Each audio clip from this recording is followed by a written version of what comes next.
ada yang masak atau prepare menyiapkan untuk menyiapkan untuk ada yang ngisi, biasanya ngisi di masjid-masjid gitu ya. Ini Pak Anas nggak perlu lama. Waalaikumsalam warahmatullahi wabarakatuh.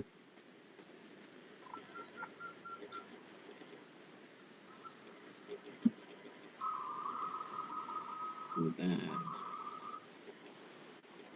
Ini Bapak Ibu sekalian kelihatan ya. Oke. Langsung saja itu yang saya kirim tadi. Makanya tadi saya ngomong ke sampean semua. Paling Pak Anas nggak lama. Nah, gitu. Hanya berapa slide ya. Yang penting sudah terkumpul. Tadi yang di kelas A28 itu malah bilang, waduh Pak, tugas yang lain itu berat-berat ya. Kalau yang mereka yang berat, dosen-dosen yang lain berat, Pak Anas yang bagian nyantai saja. Di bagian nyantai. Kalau nanti bahasanya itu disiplin semua kan nanti zaman malah itu nanti. Ya ada yang longgar lah kayak Pak Anas nih yang agak longgar sedikit. Bismillahirrahmanirrahim. Saya tadi membuka RPS dan saya belajar dan saya kumpulkan referensi yang ada. Saya hanya menemukan ini yang paling penting, dan ini pun nanti ketika saya jelaskan mungkin ada yang mempunyai perbedaan pendapat, ya itu pastilah tentunya. Karena setiap manusia itu mempunyai pola pikir, mempunyai pandangan yang berbeda-beda gitu ya. Jadi di sini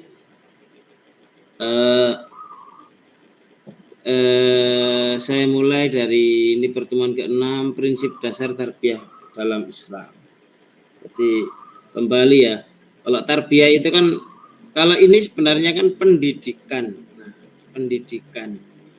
Karena di bahasa Arab itu yang lebih umum itu tarbiyah, maka pakai istilah tarbiyah. Kalau di bukunya Abdurrahman Nahlawi itu kan ada perbedaan, taklim itu apa sih, tarbiyah itu apa, terus ta'dib itu apa. Kalau dari, makanya yang paling umum itu tarbiyah, karena tarbiyah itu bisa dipakai konteks atau term apapun. Jangan taklim itu cenderung ke pengajaran. Kalau ta'dib itu tokoh filsafat Naqib Al-Attas yang cenderung kalau dalam pendidikan itu suka pakai istilah ta'dib. Lah ta'dib itu kalau kita sendiri di term pesantren biasanya cenderung ke adzaba ya'dzibu, untuk dalam artian mendidik ya, yang lebih ke arah berimpact pada akhlak gitu. Nah, yang lebih umum itu tarbiyah. Prinsip dasar tarbiyah dalam Islam tadi saya membuka di bukunya Atiyah Abrasi, dasar-dasar pendidikan anak. Ini secara singkat-singkat saja lah. Saya yakin Bapak Ibu semuanya, tapi kan sudah kuliah ya ini, tapi saya nggak tahu kuliahnya ada yang sinkronus gitu. Ini kebetulan pas sinkronus karena portalnya lagi sedang perbaikan. Oke, kita mulai. Prinsip dasar pendidikan dalam Islam. Jadi ya gampangannya kalau tarbiyah itu kan, usul tarbiyah itu ya kayak kita belajar tentang pendidikan lah. Dasar-dasar dari pendidikan Islam itu sendiri. Batasan minimum untuk mendidik anak ini kan ya. Beberapa yang memang ada beberapa memang yang kita perhatikan. Ini pun ikhtilaf juga. Kalau dari bukunya buku ini yang saya pegang ini kecil, tapi ini aslinya Atiyah Abrasi, ini aslinya bahasa Arab tapi ini diterjemah. Saya walaupun bisa bahasa Arab tapi lebih mudah yang terjemah gitu. Terus karena bahasa ibunya kan bahasa Indonesia gitu ya. Di situ dijelaskan batasan minimum untuk mendidik anak. Ini bahkan di situ itu ternyata anak yang belum berusia pada waktunya jangan dipaksa untuk diajari sesuatu. Nah ini tentu akan berbeda pandangan, karena saya menemukan beberapa orang itu malah bilang usia produktif anak itu sebelum masuk TK, sehingga diajari benar-benar tentang abjad dan lain sebagainya. Nah, ini dalam hal ini pastinya mempunyai perbedaan pendapat ya. Artinya yang benar mana, yang kurang cocok mana. Apalagi Bapak Ibu sekalian sudah pernah mengalami, oh anak saya itu lebih suka yang ini Pak, usia gini lah. Di batasan usia ini kalau secara umum ya nggak boleh masuk SD kalau belum usia 7 tahun gitu ya. Itu batasan. Nah, karena memang kadang ada beberapa materi yang memang disampaikan itu anak harus ada jenjangnya gitu, sehingga memang anak-anak itu memahami secara maksimal. Selanjutnya ini singkat-singkat aja Bapak Ibu, sambil dengar ceramah agama gitulah. Nanti yang tanya satu aja lah. Nanti selesai itu kita close, kita prepare puasa atau banyak yang pengen tadarus lagi.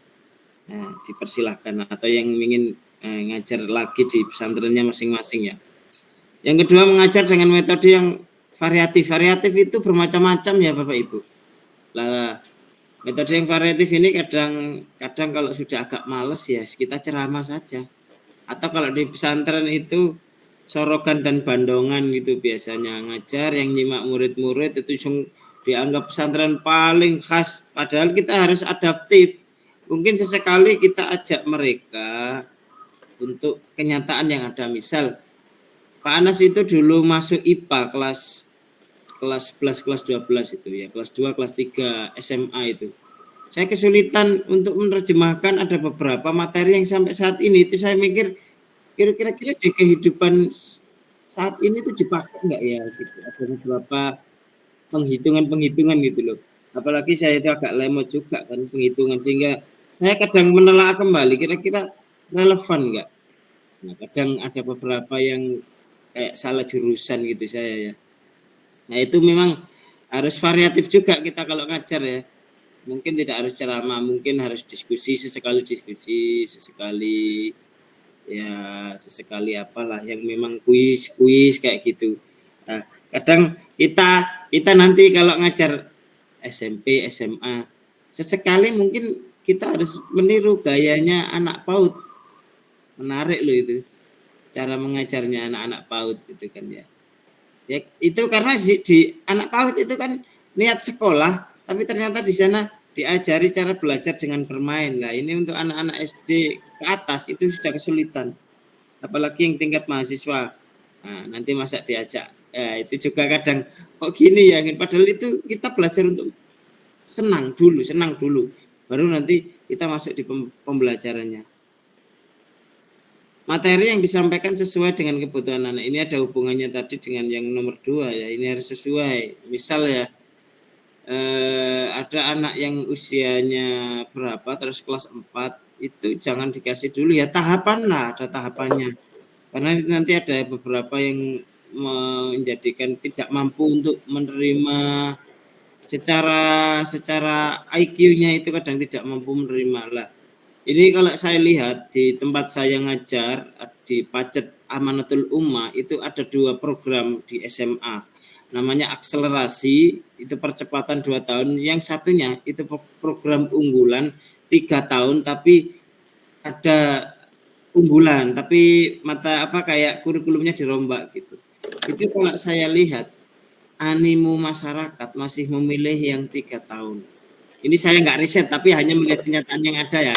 Harusnya pakai data riset yang lebih akurat. Artinya apa? Kadang kita misal ya yang biasanya itu dipakai 2 tahun, yang dipakai untuk berpikir 3 tahun terus dijadikan 2 tahun, saya rasa itu butuh ekstra beneran untuk apa ya? Untuk tenaga dan pikiran. Jadi kadang memang anak jangan dieksploitasi, biarkan mereka memilih, yang penting koridornya lah. Yang nanti menjadi catatan adalah slide nomor 2 nanti, bagaimana mendidik anak itu yang paling penting tujuannya adalah tauhid. Mengajari anak sejak dini dengan bahasa Arab dan Al-Qur'an ini untuk ibu-ibu ya, karena al-madrasatul ula itu biasanya ngajarkan suara putus-putus ya Bapak Ibu ya. Lanjut Bapak. Lancar. Ya, sebentar. Lancar Pak. Mungkin Jelas, ini Pak. koneksi saya. Coba stop dulu ya. Kalau stop ini suara nyambung nggak? Masih Bagus, putus? Pak. Nyambung, Pak. Atau coba ya, kamera saya off kan, nanti saya jelaskan share screen-nya. Biasanya itu berpengaruh gitu. Iya, bagus. Bagus Oke. di sini, Pak. Bagus, Pak. Nah, itu yang tadi suaranya putus-putus itu. Tapi koneksi. tadi dapat putus-putus. Ya. Oke, saya lanjutkan ya. Tak tutup gini aja. Biasanya agak itu ya. Mohon maaf ya. Biar itu. Biasanya agak jelas. Lebih jelas lagi. Oke, saya lanjutkan ya, Bapak Ibu ya. Mengajari anak sejak dini. Anak ini diajari sejak dini. Ini pastinya praktek Anda sehari-hari ya, pelak yang sudah mendidik anak. Bapak, anak saya sudah SMA, sudah berlalu ini. Tapi ini tetap ada teorinya, ada caranya yang dipakai gitu ya. Walaupun Anda sudah melakukan itu sejak, aduh Pak, anak saya ini sudah punya cucu dan lain sebagainya. Itu malah lebih senior nanti, saya bisa lebih mendalami bagaimana mendidik cucu Anda. Memperhatikan kondisi psikologis siswa. Ini kalau psikologis ini agak susah karena nanti ada materi yang harus kita ketahui. Kondisi psikologi anak. Nah, psikologi anak itu semacam kayak kadang anak kalau berkebutuhan khusus itu beda dengan anak yang normal. Nah, itu kita harus tahu kondisinya. Kadang anak yang cenderung nakal itu biasanya dia minta perhatian atau mungkin orang tuanya di rumah itu tidak memperhatikan sehingga dia mengalami pengen butuh perhatian di sekolah dengan melalui nakalnya itu. Nah, ini pasti nanti ada mata kuliah psikologi pendidikan yang kita nanti belajar motivasi siswa, kita belajar tentang bagaimana membangkitkan kedisiplinan siswa dan lain sebagainya. Belajar bermain dan rekreasi lah. Ini kalau Atia Abrasi menganggap belajar sambil bermain itu kayak ada belajar, ada bermainnya dan rekreasi. Rehlah, jalan-jalan itu bisa dipakai salah satu untuk refresh anak. Walaupun ini kemarin sempat di media sosial agak ramai ya karena ada yang kecelakaan itu ya. Bahkan ada yang, wah saya takut Ibu kalau anak saya lagi ini. Ya kalau itu bisa didiskusikan dengan lembaganya karena memang dalam salah satu metode rehla itu memang bisa dipakai. Slide kedua, nggak lama-lama ya, sudah slide 2. Selanjutnya tauhid sebagai landasan pendidikan Islam ini yang paling penting Bapak Ibu. Tadi sudah saya singgung juga pendidikan dalam keluarga sebagai cara utama menginternalisasi pendidikan tauhid ke anak. Jadi cara menanamkan pendidikan tauhid ke anak itu adalah yang paling utama melalui proses keluarga. Kalau dari hadis itu kan inna abawani yumajjisani wa yuhawidani. Kadang pendidikan itu tergantung dari orang tuanya. Nah, kita bersyukur ya, kita dilahirkan di lingkungan Islam yang artinya sampai saat ini pun kita memegang erat Islam ini sehingga landasan tauhid ini yang kita pegang. Termasuk kok ada feedback ya suara saya ya.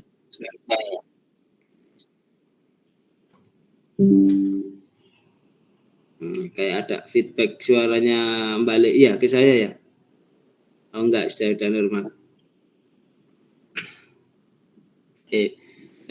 Jadi menanamkan internalisasi itu menginternalisasikan pendidikan tauhid paling pentingnya. Jadi dalam kita mencoba agar anak tetap memegang tauhid. Jadi yang paling penting itu ya dari keluarga. ada yang itu atau kayak feedback, tolong di di unmute ya. Terima kasih. Kayak feedback gitu. Oke. Yang kedua, tujuan pendidikan Islam secara universal membantu manusia menjadi takwa. Ini saya kutip dari beberapa tujuan pendidikan Islam. Kita secara umum adalah takwa. Nah, takwa ini representasinya adalah kita, misal ya jadi guru, jadi pengusaha, jadi apapun. Kalau takwa, kita akan menjalankan apa yang ditugaskan oleh Allah Subhanahu wa taala. Misal yang paling sering dicontohkan oleh guru-guru saya dulu adalah, walaupun Anda jadi DPR, jadi apapun, kalau memang amanah, Anda tidak akan melakukan kejahatan. Misal yang biasanya akan sering kalau di lingkup-lingkup pemimpin itu kan korupsi gitu ya. Kita nggak mungkin kita akan melakukan korupsi karena kita sudah takwa kepada Allah Subhanahu wa taala. Jadi itu sudah misal kita internalisasikan sejak dini.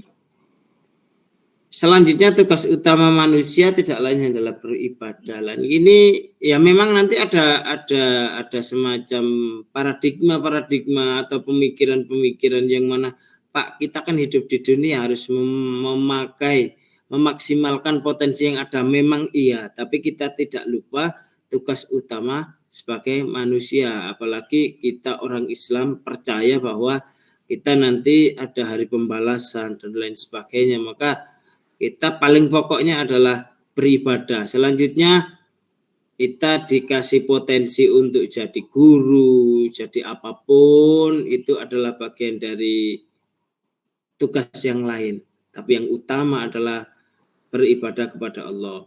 Selanjutnya yang terakhir, pendidik tugas utama khalifah fil ard. Jadi kalau saya ngutip, saya sering suka dengan model pengajiannya Gus Baha itu, ternyata ulama atau guru itu adalah faktor preventif dari amar ma'ruf nahi mungkar. Jadi kalau amar ma'ruf nahi mungkar itu kan ada dua cara, yang satu preventif, yang satu kuratif. Yang kuratif ini biasanya dilakukan oleh, misal ada yang sudah melakukan kejahatan, lah ini kuratif itu untuk membenahi. Lah kalau yang preventif itu pencegahan. Dengan adanya guru-guru agama Islam, saya yakin kalau kita membudayakan Islam itu sendiri, sehingga kita akan mentabuhkan kejahatan-kejahatan, misal kayak maksiat, zina dan lain sebagainya. Dengan adanya di satu desa Islam semua, proses minum-minuman keras itu akan semakin tabu karena orang itu sudah menganggap ini hal haram. Nah, bagian dari preventifnya seorang ulama adalah sangat kuat sekali, sehingga mendidik orang untuk tidak melakukan hal semacam itu bagian dari preventif atau bagian dari amar ma'ruf nahi mungkar.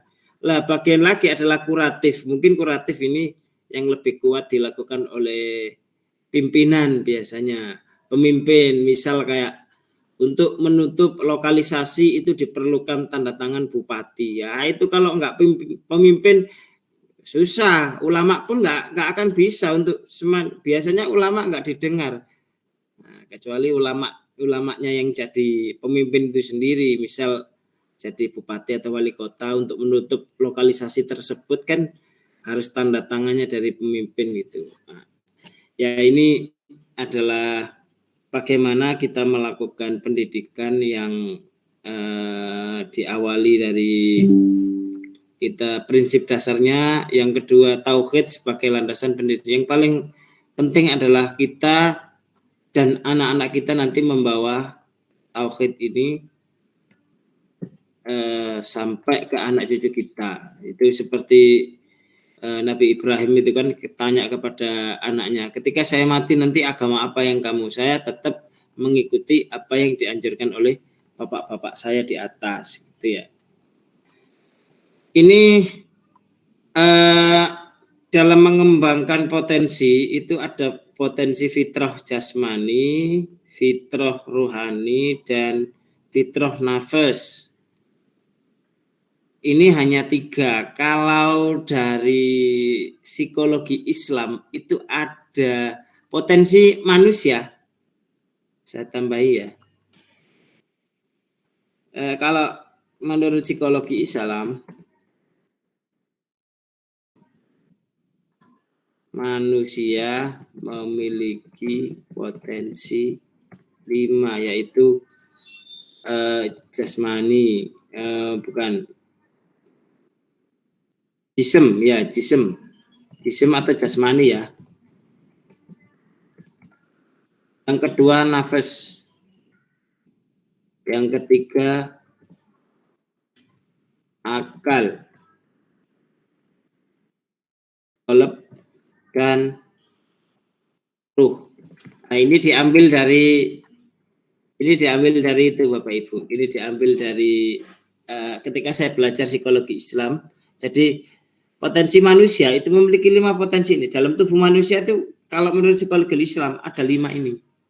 Kalau term-term atau istilah-istilah dalam yang sering Anda baca, jasmani dan ruhani saja. Tapi ternyata enggak.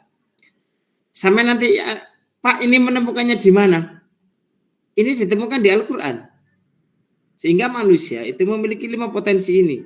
Jasmani, misal orang sehebat apapun kalau jasmaninya rusak, misal kayak sakit, itu kan juga kita cara beribadah pun nanti terhalang. Nah, ini yang paling penting, jasmani juga dijaga. Makanya walaupun Anda seorang ustadz, itu tidak berdosa kalau jogging pagi. Kan menjaga kesehatan ya. Ya, itu kan kadang hal yang tabu. Kayak ustadz itu harus selalu pakai sarung, pakai jubah, pakai surban. Apakah nggak boleh ustadz pakai celana training terus pakai kaos lengan panjang atau lengan pendek pun yang penting auratnya tertutup terus jogging pagi? Fungsinya apa sih Bapak Ibu? Lah Anda semua ini loh kalau nggak gerak, misal pekerjaan Anda itu ringan-ringan kayak Pak Anas ini kan sering ngadep laptop. Kalau enggak jogging pagi, itu perut ini semakin membuncit. Nah, ini kan kita harus menjaga kesehatan jasmani. Makanya kadang di TV itu, saya kadang dulu waktu kecil itu melihat fungsinya apa sih jogging itu. Ya karena saya nggak tahu, nggak mengalami hal tersebut. Mungkin Anda di rumah, Pak, saya itu pagi itu sudah ngeramut anak 2, ini sudah sama kayak jogging. Ya itu nggak apa-apa. Cuma kalau nanti yang sudah agak pekerjaannya agak ringan, ini disempatkan. Makanya ada alat treadmill yang biasanya dipakai di rumah gitu kan bisa. Nah, ini pentingnya menjaga sehat. Kalau Anda sehat, ibadah pun nanti bisa lama, bisa enak. Coba kalau sakit, asam urat saja Bapak Ibu, waduh itu sudah nggak bisa jalan kaki itu. Nafas itu dari definisi nafas itu semacam kayak, bukan nafsu ya ini, tapi semacam kayak jiwa yang mana ada di struktur tubuh manusia. Terus akal itu beda dengan yang disebut pikiran ya, tapi ini ada beberapa definisi. Dan ini rumit Bapak Ibu untuk menjelaskan. Terus qalb, ada definisi qalb yang disebutkan di Al-Quran itu ada beberapa tempat. Yang mana tempatnya ini yang gitu ya, sehingga nanti ada qalbin salim. Qalb itu ada 7 kalau nggak salah. Qalbin salim, qalbin bla bla bla bla, sehingga definisi qalb itu biasanya dipakai untuk membersihkan qalb melalui tazkiyatun nafas itu agar bersih qalbnya. Maka dalam term sufi itu ada latifah. Latifatur ruh, latifah itu ada 7 tingkatan itu untuk membersihkan hati. Nah itu sangat cocok ternyata. Kadang saya mengkomparkan istilah-istilah tasawuf. Memang kalau kita hanya membersihkan jism saja, tidak membersihkan nafas dan qalb dan akal kita, ini kita tidak akan tahu siapa diri kita. Yang terakhir ruh. Lah, ruh itu min amri robbi, ini agak susah untuk dijelaskan. Kadang sekelas ulama pun kadang kesusahan untuk menjelaskan ini. Di Al-Quran pun sudah dijelaskan min amri robbi. Yang terakhir, dari ketika saya pernah mempelajari ini, waktu disertasi saya dulu itu, saya itu meneliti tentang dzikir. Dari 5 potensi yang dimiliki manusia ini, ternyata saya pernah menemukan sebuah makalah seperti ini. Man arafa nafsahu faqad arafa rabbahu. Ya. Siapa yang mengerti man arafa nafsahu dirinya, maka dia akan mengetahui Tuhannya. Ternyata nggak sesimpel itu Bapak Ibu. Mengetahui diri itu kalau melihat dari teorinya Abraham Maslow itu maksudnya aktualisasi diri. Lah, aktualisasi diri seseorang untuk menemukan jati dirinya itu kalau orang tasawuf yang proses toriko itu melalui zikir untuk pembersihan hati. Sehingga di kondisi-kondisi tersebut Anda akan bisa menemukan ladzatu zikir, sehingga Anda akan menemukan misalnya tahap mukasyafah gitu ya. Entah tahap terbukanya batin Anda sehingga Anda bisa secara jernih untuk melihat apapun itu. Lah yang dibersihkan mana dulu? Yang pertama jisim. Jisim itu melalui ibadah fikih. Nafas, akal, qalb ini juga melalui ibadah. Di tasawuf itu ada riyadhah gitu ya. Sehingga kita akan menemukan ruh kita. Nah, sehingga saya kadang pernah waktu itu ada yang melihat proses latifah itu memang di beberapa literatur tasawuf kita ingin mukasyafa atau ingin apapun, kita memang waktu zikir itu ya kondisi jisim, nafas, akal dan qalb ini kita tinggalkan. Misal ya, kalau mau niat zikir itu Pak Anas kan sudah dokter. Itu pikirannya itu enggak boleh untuk berpikir saya dokter. Harus hilang semuanya. Saya adalah hamba itu, dan susahnya minta ampun ya Bapak Ibu. Makanya butuh pembiasaan. Nah, dalam istilah pendidikan karakter itu kan kita juga butuh pembiasaan. Misal kalau di pesantren itu kan setiap pagi harus gini, itu sebenarnya mendidik anak untuk terbiasa. Apalagi yang mohon maaf ya tidak terbiasa untuk sholat subuh itu ya. Oh, itu susah banget Bapak Ibu untuk dibangunkan. Kalau yang sering di pesantren biasanya sudah ada alarm, sehingga untuk sholat qadha itu hanya bisa dihitung dengan jari, karena sudah ada alarm jam 4 sudah bangun. Kadang kalau pengen orang ini aktif sholat malam. Sudah 30 menit Bapak Ibu, mungkin ada satu pertanyaan, dan setelah itu nanti absennya saya tunggu. Gitu aja ya Pak Kosma, Pak Sunaryadi, dan bapak-bapak yang ada di sini.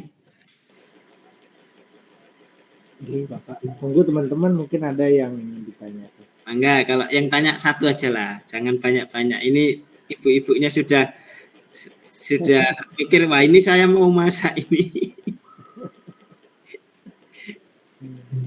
Enggak, kalau nggak ada nggak apa-apa. Saya hanya nanti akan mengingatkan gini aja. Pertemuan 7 itu buat soal, nanti saya taruh di portal akademik di diskusi. Setelah didiskusi nanti, pertemuan ke-8 itu baru UTS. Tugasnya nanti adalah dari soal-soal yang Anda buat sendiri. Akan saya pilih mungkin 4 atau 5. Dari sampean untuk sampean. Belajar sendiri, buat sendiri, dijawab sendiri gitu. Kan paling enak ya. Yang paling ya ringan-ringan aja lah Bapak Ibu. Yang berat-berat untuk teman-teman yang lain saja. Kalau nggak ada pertanyaan nggak apa-apa, kita akhiri saja. Yang penting sampean laporan, kita sudah melakukan kegiatan. Nanti saya update di portal akademiknya. Ini portalnya masih belum saya bisa buka. Masih belum bisa. Tadi pagi itu bisa kok, terus jam 8 nggak bisa lagi. Nah, ini Pak Ustadz ini sudah mau membaca kitab di masjid-masjid ini ya, pengajian. Oke, alhamdulillah kalau nggak ada, sudah saya ingatkan ya. Terima kasih Bapak Ibu. Ya, materinya sudah saya kirim. Semoga sehat selalu, dan saya akhiri. Ya nggak usah lama-lama. Ini kan yang penting kita sudah hadir. Pak Anas juga kadang Pak Anas nggak jelas, ya justru nggak jelas, enak nanti nilainya A semua. Yang ini Pak Anas yang bagian ringan-ringan aja. Oke, terima kasih Bapak Ibu, saya tutup. Wallahul muwaffiq ila aqwamit thoriq, dan terima kasih Assalamualaikum. Waalaikumsalam warahmatullahi wabarakatuh. Assalamualaikum warahmatullahi wabarakatuh.